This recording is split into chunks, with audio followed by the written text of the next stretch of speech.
और हमारे जीवन के लिए उज्जवल करें। इस भावना को लेकर के हम निरंतर ही जीवन में हम कैसे अपने आत्मा को पवित्र करें, अथवा ऐसा कौन सा पुरुषार्थ करें, या हमारे जीवन में वह कौन सा ज्ञान है जिस ज्ञान के माध्यम से हम अपने को संभाल करके रखते हैं। ये सारी चर्चा हम निरंतर सुन रहे हैं और हम देख रहे थे कि हमारे जीवन में दुख आते हैं और सुख भी आते हैं, दोनों ही आते हैं। और आना इस संसार की प्रकृति है। दिन रात का खेल चलता है, अस्त उदय का भी खेल होता है, कृष्ण पक्ष शुक्ल पक्ष भी होता है, क्योंकि परिवर्तनशील है। प्रकृति भी परिवर्तनशील है और हम भी परिणमन कर रहे हैं, लेकिन दोनों के परिणमन में हमें अपने जीवन में कैसे सामंजस्य स्थापित करना है, इस बात को समझना है। हम कभी विचलित हो जाते हैं और कभी बहुत खुश भी हो जाते हैं, कभी संकलिष्टता हमारे जीवन में होती है और कभी हम प्रमोद भी मनाते हैं। कभी अपने आप को हम सुखी समझते हैं और कभी दुखी भी समझते हैं।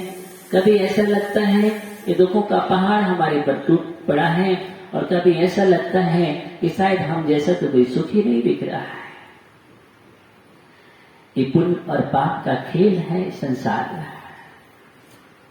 पुण्य और पाप का खेल है जगत, और पुण्य पाप के खेल में सारी चीज होती है और जो भी है हमें दिख रहा है, ये सब पुण्य और पाप का परिणाम है। हम बीज हम बोते हैं, जैसा हम बीज बोते हैं ये बहुत अच्छी तरह से हम जानते सिद्धांत के लिए, और आप सभी भी जानते हैं कि बीज जैसा भी बोया जाएगा, जिस प्रकार भी होगा, तो वह फल और फसल वैसे ही उत्पन्न करेगा, वैसा ही आएगा। ये कल हमने समझा है।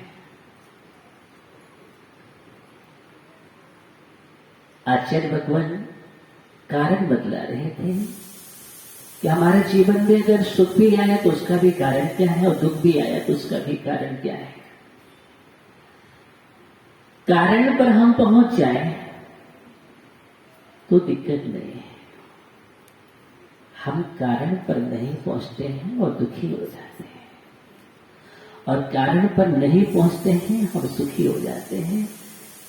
और जब हमारे जीवन में बहुत सारी अनुकूलताएं आती हैं तो हमारे जीवन में अभिमान भी आ जाता है। कहीं कहीं हम अहंकार भी कर अपने जीवन में, और ये सारी अवस्थाएं हमारे जीवन में बनती हैं। और जब पाप कर्म का उदय आता है तो उस समय दुखी होते हैं, संकलिष्ठता भी उत्पन्न होती है, और बहुत सारे हम घबरा जाते हैं और परिस्थितियों का सामना नहीं कर पाते हैं। और कई बार ऐसी विसंगति हमारे जीवन में आती है कि हम कुछ ऐसा भी अनहोनी अपने जीवन में कर बैठते हैं, लेकिन उस बात को नहीं समझते हैं कि इसका मूल कारण क्या है। एक जैन दर्शन का सिद्धांत या कर्म सिद्धांत, और इस सिद्धांत को जैन दर्शन क्या सभी लोग अच्छी तरह से समझ सकते हैं कि कर्म का सिद्धांत, बीज बोना और फल, ये संतति क्रम जो चलता है, ये तो सभी कौन नहीं जानता कि हम अच्छाई का बीज बोएंगे तो अच्छा फल मिलेगा, और बुराई का बीज तो बुरा मिलेगा। कांटे बोने से कांटा ही मिलेगा, ये हम जानते हैं। अगर हम दूसरों के रास्ते में भी कांटा बिछाते हैं तो हम सुखी नहीं हो सकते, और हम रास्ते में फूल बिछाते हैं तो हमेशा ही हम इस भाव में भी अच्छाइयों का वेदन करते हैं, अच्छा महसूस करते हैं, अच्छी फीलिंग्स होती है हमारे जीवन में। और अगर हम बुरा करते हैं उसका भी हम अपने आप में सोचते हैं। इसलिए ये बात सत्य है। आचार्य ये कह रहे हैं कि कांटे बोने की जो आदत है हम वो बंद कर दें। कांटे बोने की आदत बंद कर दें। इलेशिया का संक्रमण जो चल रहा है, अभी तक हमने यही तो किया है, अपने जीवन में भी कांटे बोए हैं और दूसरे के जीवन में कांटे बोए हैं और उसका परिणाम हमें भुगतना पड़ता है। लेकिन अब हम सावधान हो रहे हैं और अच्छा कार्य करने के लिए तैयार हो रहे हैं। अभी अभी आपने देखा ये जो रोटरी क्लब से यहाँ पर सभी लोग उपस्थित हुए हैं, सभी पदाधिकारीगण हैं। निश्चित ही हमारे अजय भैया हो या महेश जी हो, जो भी है, या कैलाश जी हो, सभी निश्चित ही कुमार जी हो और संगीता जी हैं, जो भी उपस्थित हुए हैं, नवीन जी हैं और हमारे कमल जी हैं, जय कुमार जी हैं, अभी सभी के सभी, और पूर्व में नरेंद्र झाजी जी भी हैं, ये सभी और भी अच्छे अच्छे व्यक्तित्व जो भी हैं, ये सभी रोटरी क्लब के माध्यम से एक बहुत अच्छा कार्य कर रहे हैं। बहुत अच्छा ये जो है संस्था है, ये निश्चित ही सामाजिक रूप से कल्याणकारी संस्था है और समाज में कैसे उत्थान हो, हम कैसे एक दूसरे का सहयोग करें, कैसे हम उठाएं, ये उठो उठाओ की भावना से जुड़े हुए हैं, जागो जगाए की भावना से जुड़े हुए हैं और निश्चित ही ये किसी को दुखी नहीं देखना चाहते हैं। अगर ऐसा परिणाम जो है, निश्चित ही एक परिणाम सिद्धांत में हम जाएंगे तब तो यही साता का कारण बनता है। इसका कारण बनता है, यही तो साता का कारण बनता है और यही सिद्धांत हमारे जीवन में बहुत सारे सुखों को लाता है। और ऐसा व्यक्ति कभी भी दुखी नहीं होता है जो दूसरों के आंसू पहुंचता हो, वो कैसे दुखी होता है? क्योंकि अंदर में किसी को दुख देने की भावना ही नहीं है, दुख देने का परिणाम ही नहीं है। ये यही देखना चाहते हैं कोई दुखी ना हो, और जैन सिद्धांत यही तो कह रहा है। इसलिए हम ये कह रहे हैं कि आप कहते हैं कि अग्रवाल है, ये है, ये नहीं, सभी जैन है। सुरेश जी ये तो एक ऐसा व्यक्तित्व है, इनको सभी जानते हैं, सुरेश जी पांड्या के लिए। हाँ, इनके अंदर तो ये सारी भावना कूट कूट करके भरी हुई है कि सभी के लिए कैसे उत्थान का मार्ग, कैसे उठाना, कैसे जागृत करना, कभी आगे कैसे बढ़ाना, ये सब कुछ इनके अंदर समाया हुआ है। तो मैं ये कह रहा था, पूरा का पूरा रोटरी क्लब तो जैन दर्शन का पालन कर रहा है। और इसके बड़ी बात क्या हो सकती है, जो तीर्थंकर भगवान ने हमारे भगवान महावीर स्वामी के सिद्धांत हैं, भगवान महावीर स्वामी के सिद्धांत हैं, उन सिद्धांतों पर ही तो चल रही है।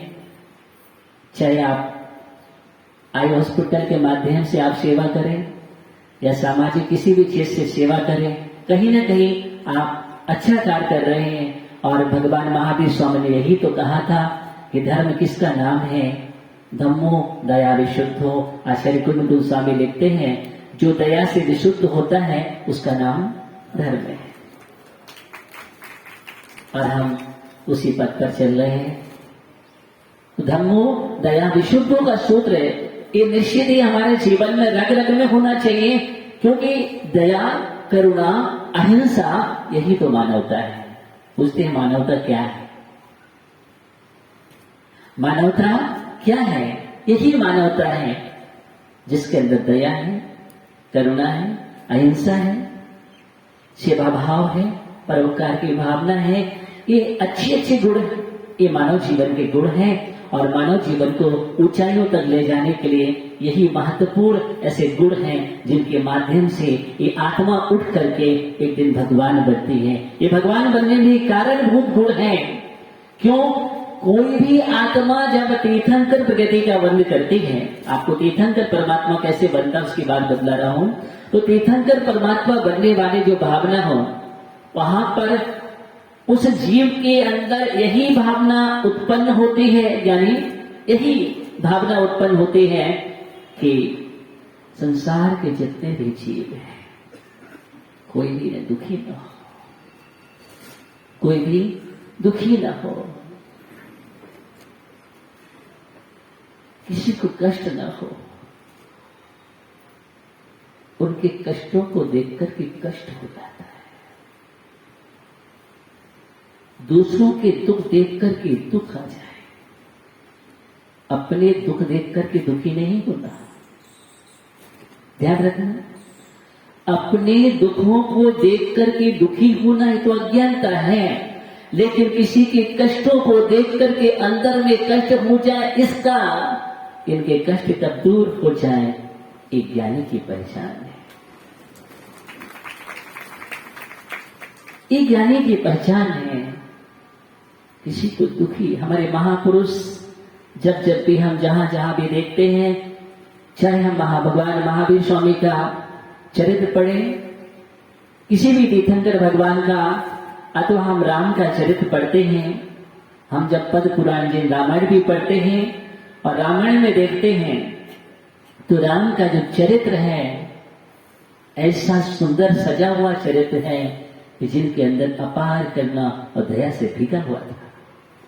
इसलिए आज पूरे देश में अच्छी तरह से उनका व्यक्तित्व, आदर्श व्यक्तित्व मर्यादा पुरुषोत्तम के नाम से आज प्रतिष्ठित है, ख्यापित है और जन जन के हृदय में वास कर रहे हैं।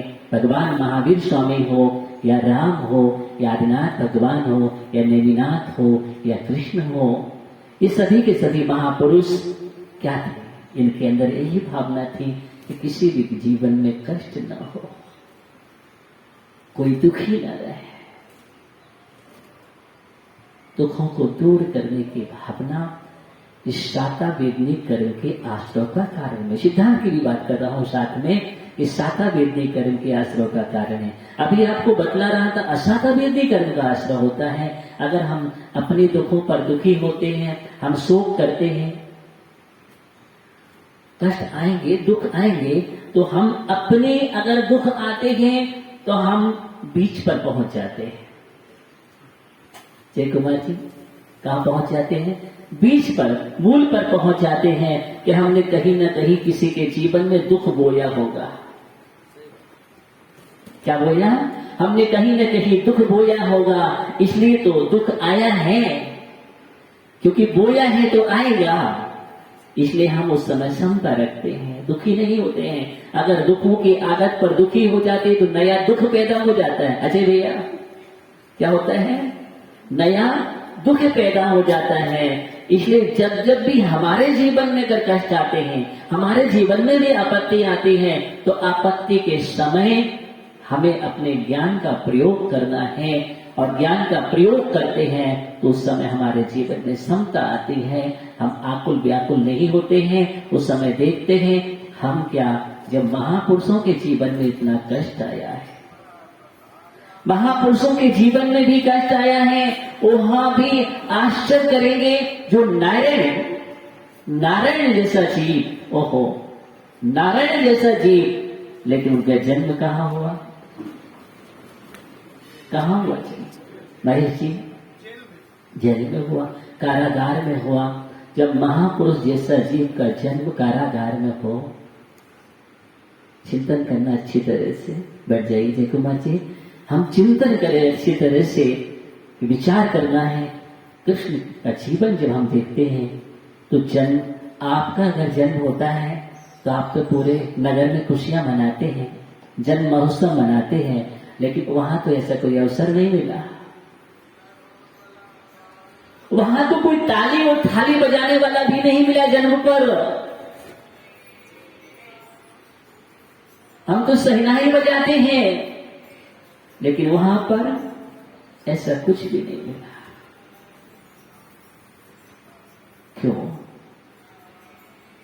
इस सिद्धांत को हमें समझना है कि कष्ट सभी के जीवन में आते हैं, लेकिन कष्टों में समता रख करके, जो कष्ट को कष्ट न समझ करके परगत कष्टों को दूर करते हैं, वही महापुरुष होता है, वही महापुरुष होता है। महान पुरुष विशिष्ट आत्मा होती है।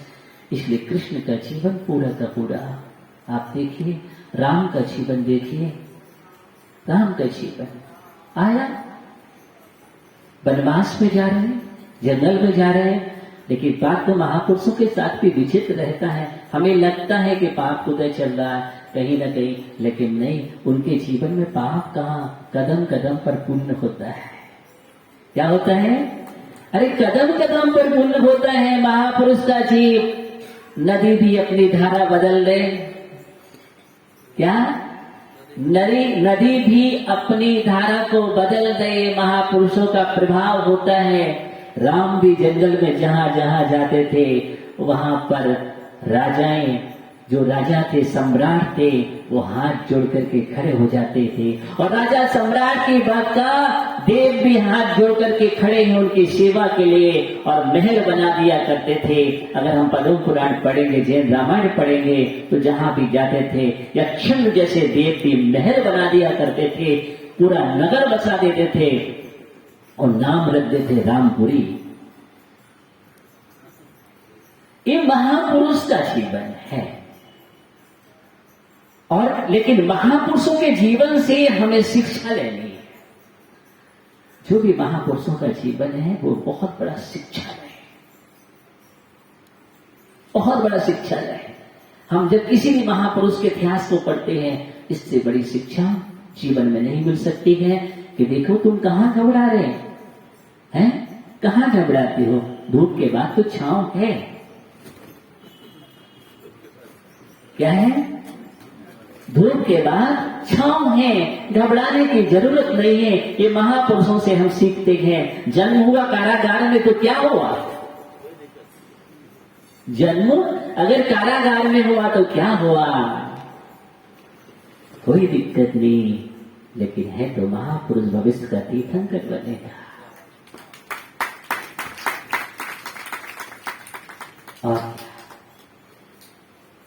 इसलिए हम महापुरुषों की जीवनी को हमें पढ़ कर के जीवन में पढ़ना चाहिए। समझ रहे हैं? हम पढ़ते हैं, लेकिन जीवन के लिए पढ़ना चाहिए। सच्चा भक्त तो, सच्चा आराध्य तो वही होता है जो अपने आराध्य को पढ़ता है। क्या करता है? आराध्य को पढ़ता है, ज्ञानी आराध्य को पढ़ता है। इसलिए पढ़ने की आदत डालो। सिर्फ हाथ जोड़ने से काम नहीं चलेगा। हाँ, जो बात है सत्य कह रहा हूं, सिर्फ हाथ जोड़ करके काम नहीं चलेगा, सिर्फ पूजा करने से भी काम नहीं चलेगा। अरे सच्ची पूजा तो वो है जो उन्होंने कहा है, उस पथ पर चल के दिखा देना। इससे बड़ी पूजा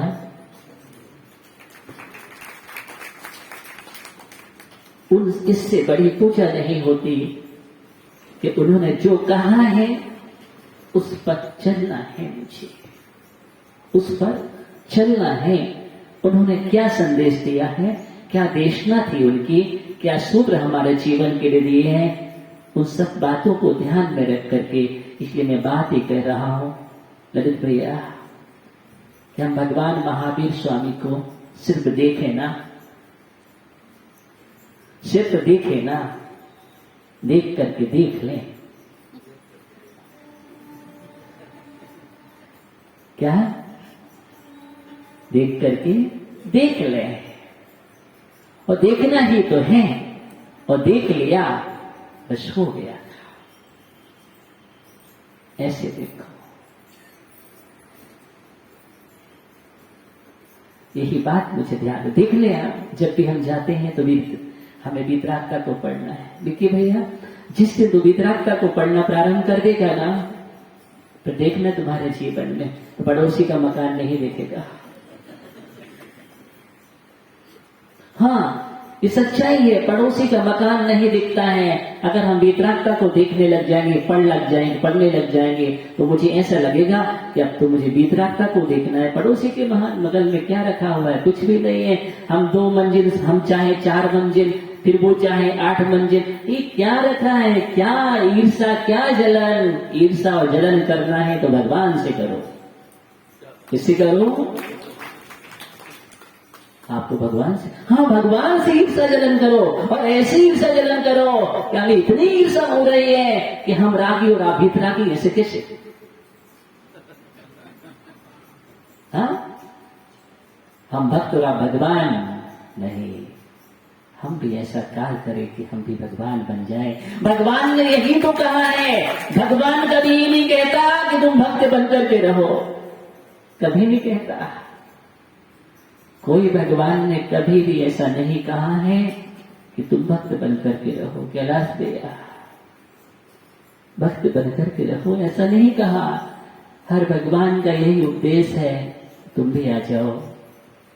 क्या? तुम भी आ जाओ और तुम भी भक्त नहीं भगवान बनो। भक्त बनकर के भगवान बनो, कोई दिक्कत नहीं। कैसे बनो? भक्त बनकर के भगवान बनो। लेकिन जीवन सिर्फ भक्त बनने के लिए नहीं है, क्यों तुम भी परमात्मा हो, तुम्हारे अंदर भी परमात्मा बनने की शक्ति है। अपने परमात्मा को देखो, इसलिए परमात्मा को देखा जाता है। इसलिए परमात्मा को देखा जाता है। परमात्मा का दर्शन करने की जो संस्कृति है, दर्शन करने की संस्कृति है, और इस संस्कृति का तात्पर्यार्थ यही है नरेंद्र भैया, नरेंद्र जी, यही तो तात्पर्यार्थ है कि दर्शन करो परमात्मा का, और परमात्मा का दर्शन करते करते तुम अपनी परमात्मा की याद करो। जो भूला है, जो भूला पड़ा है, जिसको तुम देख नहीं पा रहे हो, उसको देख लो। मैं इसीलिए तो कह रहा था, देख करके देख लो। हाँ, हम चाहे राम के जीवन को देखें, देख करके देखना है, लेकिन मुझे राम की मूर्ति नहीं देखना, मूर्ति नहीं देखना, लेकिन राम की मूर्ति देखना है। हाँ? सिर्फ मूर्ति नहीं देखना, लेकिन उस मूर्ति में मूर्तिमान देखना है। मूर्ति में मूर्तिमान देखना है। दर्शन का तो यही अर्थ है। भगवान महावीर स्वामी को देखें तो उनके अंदर मूर्तिमान अगर हमने देख लिया तो दर्शन हो गया। मूर्ति में मूर्तिमान को देख लेना दर्शन, दर्शन का लॉजिक यही है। और जिस दिन तुम्हें मूर्ति में मूर्तिमान दिखने लगे, उस दृष्टि का नाम सम्यक दृष्टि कहलाता है। हमने समीचीन दृष्टि, अच्छी दृष्टि। कौन सी दृष्टि? एक अच्छी दृष्टि है कि हम देख रहे हैं उसके अंदर बस वैसा बनने के लिए ज्ञानी हो, वैसा बनने के लिए, वैसा बनने के लिए। राज भैया बीच में छिप जाता है, ये भी कोई राज है। बात कर रहे हैं कि हमारे जीवन में सुख भी आते हैं, दुख भी आते हैं, सब कुछ आते हैं, लेकिन सुखों दुखों में हमें अपने जीवन में बैलेंस कैसे बनाना है? क्या बनाना है? बैलेंस कैसे बनाना है? उस समय हमारा ज्ञान कार्य करे।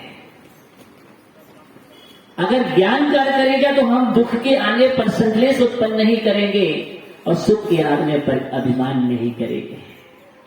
बैलेंस का मतलब ये है, क्योंकि हमें पता है आज हम सुखी दिख रहे हैं तो उसका भी कारण क्या है? हमने अच्छा बीज बोया था, अच्छा बोया था और बीज का फल हमारे सामने आया है, लेकिन अभिमान करके उस फल को हमें खराब नहीं करना है। क्या नहीं? क्यों? अभिमान करने से फल खराब हो जाता है, पुण्य का परिपाक कमजोर पड़ जाता है, क्योंकि अभिमान करना एक कषाय है और कषाय जहां लग जाए वहां पर सब कसैला होगा, मीठा थोड़ी होगा। वहां पर मिठास नहीं होगी जीवन में। इसलिए अभिमान से मिठास नहीं आती पुण्य की। शुद्ध देना, अभिमान से पुण्य की मिठास नहीं आती है। अगर पुण्य की सही मिठास चाहिए तो विशुद्धि के साथ रहिए, और विशुद्धि के साथ रहोगे, तत्व ज्ञान के साथ रहोगे, तो जो पुण्य की मिठास आती है उस मिठास का नाम अरिहंत परमात्मा है। ज्ञानियों, पुण्य फला क्या है? पुण्य का फल अरिहंत है। तो बात चल रही है अपने जीवन में कि हम अशाता को साता में कैसे बदलें, अशुभ लेश्या को शुभ में कैसे बदले। वही बात तो चल रही है, बोलना नहीं, जाकर के अभियान में लेश्या चल रहा है। मनीष भैया क्या चल रहा है? लेश्या का प्रकरण चल रहा है कि अशुभ को हम शुभ में कैसे बदलें। अगर हमने अपनी अज्ञानता में अपराध कर लिया है, पाप हो गए हैं, बीज बो दिया है, और बीज बो दिया गया है, माना कि हमने गलत भी बीज बो दिया गया है, लेकिन सिद्धांत कहता है कि अब बीज बोने से फसल आएगी, फल आएगा, इस सिद्धांत हम जानते हैं, लेकिन हम उसको हम कमजोर कर सकते हैं, ये सिद्धांत भी हम जानते हैं। उसका फल बहुत मिलने वाला था, लेकिन सामान्य तरीके से चला जाता है। इसलिए सिद्धांत नहीं है कि दुख हमने बो दिया तो अब हमें दुख ही भोगना पड़ेगा, और हम भोगने के कारण चिंताग्रस्त हो जाएं और दुखी बने रहें। इसका ये भी मतलब नहीं है कि सिद्धांत को जानकर के हम दुख भोग, ये भी नहीं है। ये बात मुझे बहुत अच्छी तरह से ध्यान रखनी है कि जब कर्म का उदय आए तो क्या करना है आपके लिए, क्या करना है? दुखी होना है, आंसू बहाना है, परिणामों को संश्लेषित करना है, तो क्या करना है? कूटा पीटी करना है, माथा पच्ची करना है, हाँ क्या करना है? नहीं, ये कार्य मुझे नहीं करना है, ये कुछ भी कार्य मुझे नहीं करना है। बस हम पता है कि हमने बीज बोया था, गलत बीज, दुख आ रहा है तो कहीं ना कहीं अज्ञानता हमने बीज गलत बो दिया है।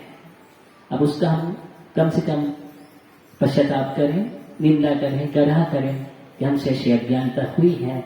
लेकिन अज्ञानता हुई है तो ऐसा नहीं कि हम जीवन भर उसमें आंसुओं की धारा ही बहाते रहें, तो उससे भी काम नहीं चलेगा। इसको भी हमें जानने की जरूरत है। बहुत लोग हैं जो एकदम आंसुओं की धारा ही बहाते रहते हैं। अगर हमसे गलती हो गई तो अब नहीं, गलती पश्चाताप तो होना चाहिए, इसका मतलब खुशी नहीं होना चाहिए। अगर खुशी हो गई तो कर्मबंध और हो जाएगा, और कर्मबंध की प्रक्रिया जटिल हो जाएगी, मजबूत हो जाएगी, दुखों को और आमंत्रित हो जाएगा। लेकिन हमें पश्चाताप करके अपने जीवन में सुधार करना है। और सुधार क्या है? तो उस समय हम सावधान होकर के भगवान की भक्ति करें, ज्ञान का उपयोग करें, तत्व ज्ञान का प्रयोग करें और आराधना में लग जाएं। और आराधना करने से ये होता है कि हमारे जीवन में जो उदय है वो कमजोर पड़ जाता है, और कभी कभी तो पूरा का पूरा दुख भी सुख में परिवर्तित हो जाता है, पाप पुण्य में भी बदल जाता है। सिद्धांत हमें जानने की जरूरत है।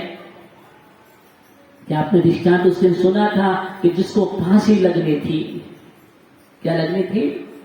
जिसको फांसी लगनी थी, घोषणा कर दी गई थी इसको फांसी लगनी है।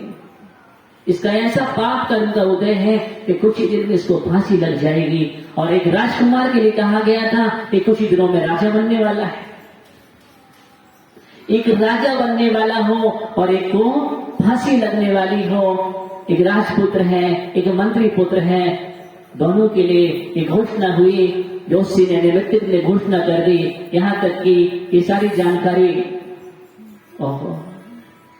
अब जैसे ही मंत्री पुत्र ने सुना कि मुझे तो कुछ दिन में फांसी लगने वाली है, और राजकुमार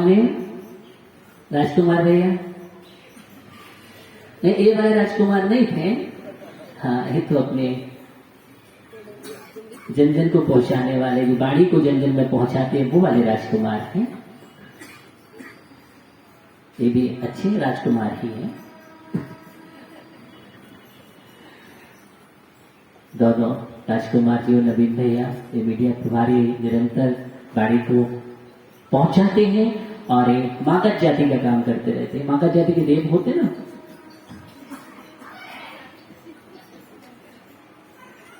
तीर्थंकर की देशना को, हाँ समझ गया।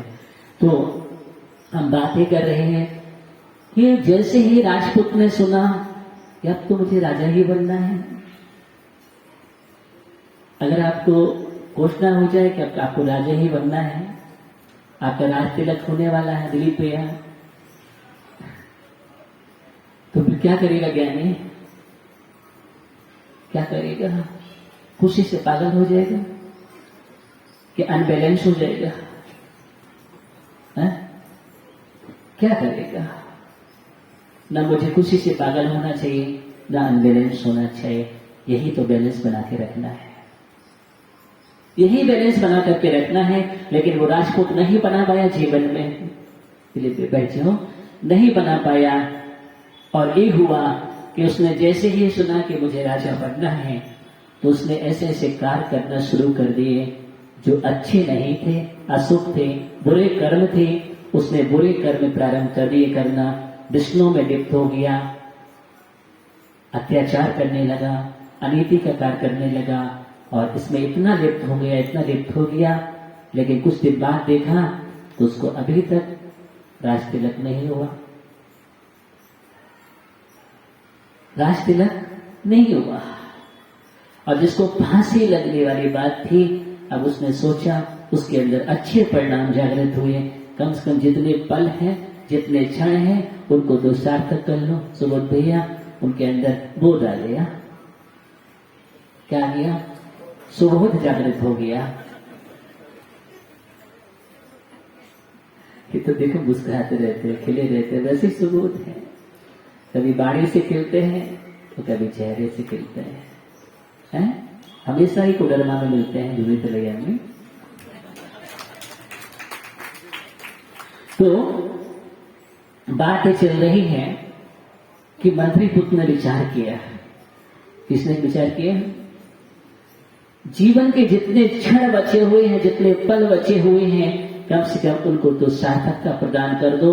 अभी तक हमारे पल ऐसे ही निकल गए हैं, अब मुझे कम से कम अब तो जाग जाना चाहिए। और मनोज भैया क्या नहीं जाग गया, ये भी जागा हुआ है, ऐसा नहीं? हाँ, निरंतर पूजन भक्ति में संलग्न रहता है, जागा हुआ है। तो वह मंत्री पुत्र जाग गया और उसके अंदर उसने भक्ति प्रारंभ कर दी, भगवान की पूजन करने लगा, अभिषेक करने लगा, गुरुओं की वंदना करने लगा, उपदेश सुनने लगा और सबके साथ अच्छे अच्छे कार्य करने लगा। परोपकार सेवा के भाव निरंतर उसके अंदर है, जैसे रोटरी क्लब कर रहा है ना, वैसी बात बता रहा हूं। तो सब अच्छे अच्छे कार्य करने लगा, ये बहुत बड़ी बात है। और ऐसे ही रोटरी क्लब निरंतर प्रगति करता रहे। हमारा तो सबके लिए यही आशीर्वाद है, निरंतर कोई भी दुखी ना हो, कोई भी दुखी ना हो, कोई भी कष्टशील ना हो। जहां तुम्हें कोई दुखी कष्ट दिखे, उसके कष्टों को दूर करो। अगर तुम ऐसे कष्टों को दूर करने में संलग्न रहोगे तो ध्यान रखना, ये आत्मा भगवान बन जाएंगे। तो मंत्री पुत्र की बात चल रही है। मनोज भैया, मंत्री पुत्र के अंदर विचार आया और उसने प्रभु की आराधना, गुरु भक्ति में अपना समय व्यतीत कर दिया। किसमें कर दिया? गुरु भक्ति में। पीछे वाले भैया का नाम क्या है? आपके पीछे बैठे? हाँ? रोहित भैया। और निश्चित ही मंत्री पुत्र ने क्या काम शुरू कर दिया? गुरु भक्ति और प्रभु भक्ति में लीन हो गया। रोहित भैया देखिए जीवन में कैसे अपने जागृति आती है और कैसे परिवर्तन होता है। उस परिवर्तन की बात बतला रहा हूं। उसके लिए अभी तक फांसी नहीं लगी, राज तिलक उसको नहीं हुआ, उसको फांसी नहीं लगी। दोनों आपस में मिलते हैं, दिन व्यतीत हो गए और दोनों आपस में चर्चा की कि भविष्यवाणी झूठी हो गई। क्या हो गई? भविष्यवाणी झूठी हो गई। और अब लगा कि ऐसा भी होता है कि भविष्यवाणी भी झूठी हो जाती है। ऐसा उनको लगने लगा तो बोले देखो कुछ भी तो नहीं हुआ, हमें फांसी लगनी थी, फांसी नहीं लगी, तो तुम्हें राजा बनना था, तुम राजा ने कहीं ना कोई क्या बात है, चलते अपन भविष्य वक्ता के पास। किसके पास? कि भविष्य वक्ता के पास तुम्हारी भविष्यवाणी झूठी नहीं। और दोनों ही चलना प्रारंभ कर देते हैं। और रास्ते में जैसे ही जा रहे थे तो जो राजकुमार था उसके लिए बहुत जोर से ठोकर लगती है और एक पत्थर की ठोकर लगती है। तो जैसे ही पत्थर वहां पर हटता है तो देखता है वहां पर तो स्वर्ण मुद्राएं पड़ी हैं। क्या पड़ी है?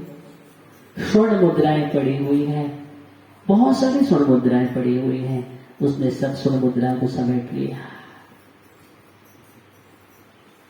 स्वर्ण मुद्राएं, एक छोटा सा खजाना उसके लिए मिल गया।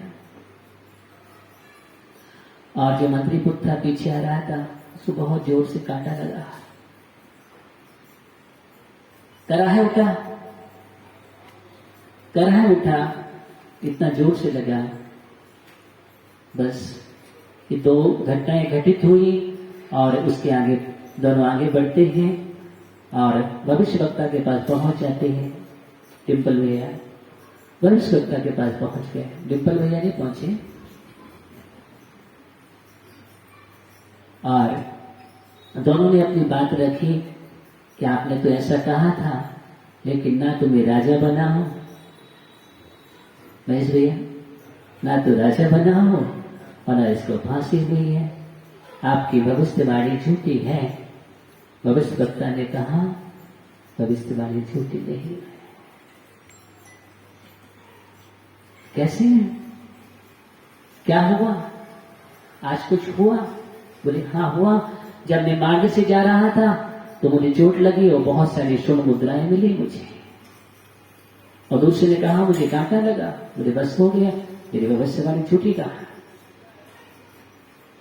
भविष्यवाणी झूठी नहीं है, लेकिन तुमने एक ने गलत पुरुषार्थ कर दिया और एक ने सम्मिलित पुरुषार्थ कर दिया। गलत पुरुषार्थ करने से ही हुआ।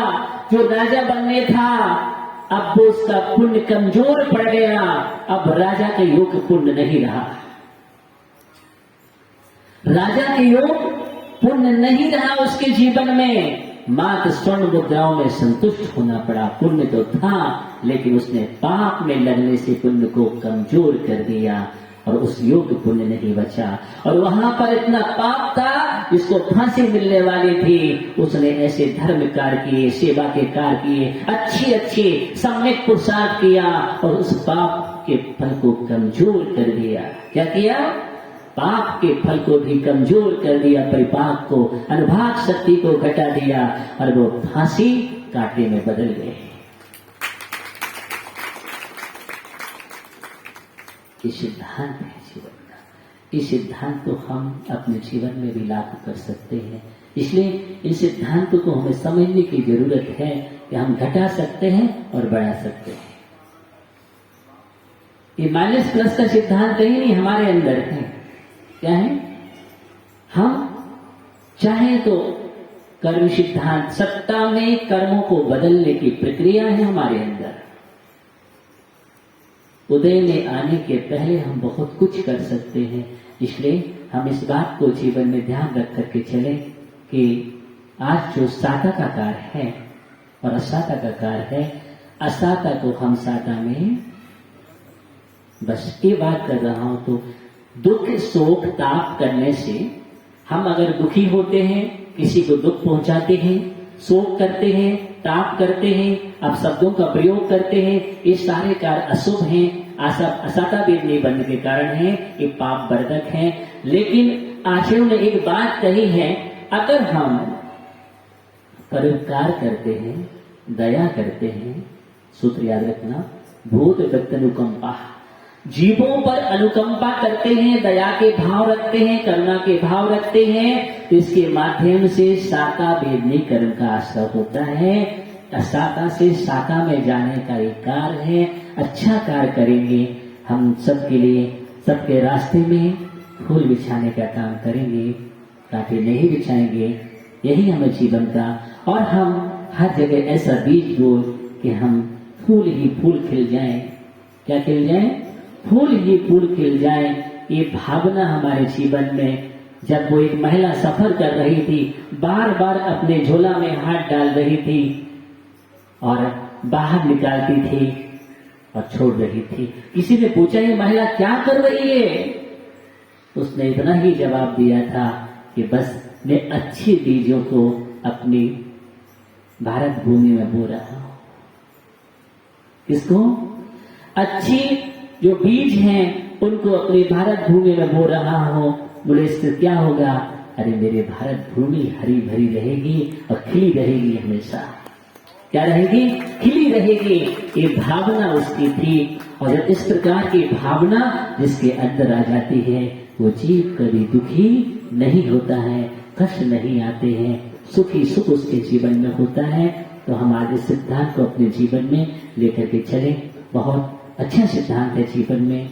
और इसी भावना के साथ आप सभी लोग जो सामाजिक कार्य कर रहे हैं, सामाजिक क्षेत्र में कर रहे हैं, और भी स्वास्थ्य के क्षेत्र में भी कर रहे हैं, और भी कार्यों में जो निरंतर लगे हुए हैं, ये संस्था रोटरी क्लब संस्था है, इसके लिए हमारा बहुत बहुत आशीर्वाद है। ये निरंतर ही प्रगतिशील हो, विकसित हो और हमेशा ऊंचाइयों को प्राप्त करें। और जो जो इसमें कार्यरत हैं, उस संस्था के पदाधिकारी गण हैं, उन सभी के लिए ये आशीर्वाद है। आपकी भी उन्नति हो और आप भी अच्छे अच्छे कार्य निरंतर करते रहे। इसी भावना के साथ ओम नमः शिवेभ्यः।